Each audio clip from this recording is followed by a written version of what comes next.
આમ હકીકતની અંદર જેને ભેદ જ્ઞાન કરવું છે ને એને આવી બધી સમજણ લાવી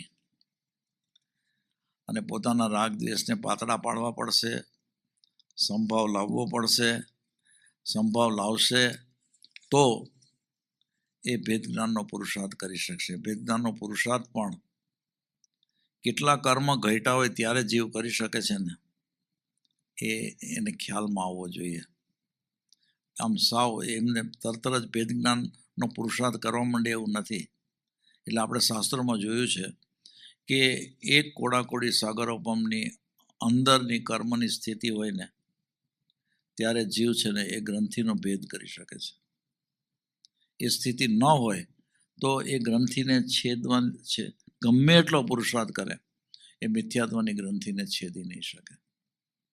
અને એ એટલી બધી કર્મની સ્થિતિ નીચે લઈ ગયો એ જીવની અંદર સમભાવ તો હોય જ. એની અંદર સહજ રીતે ન વેર હોય, ન ઝેર હોય, કે ન રાગભાવ અથવા તો ન દ્વેષ ભાવ અથવા તો રાગ અને દ્વેષ ભાવ એના એટલા બધા પાતળા પડી ગયા હોય અને એના ઉપર એનો એટલો બધો કાબુ હોય કે થવા ના દે. તો આ બધાનો સમન્વય થાય છે ને ત્યારે જીવ ભેદ જ્ઞાનનો પુરુષાર્થ કરે તો એમાં કોક જીવ બધું યથાયોગ્ય હોય તો સફળ બને.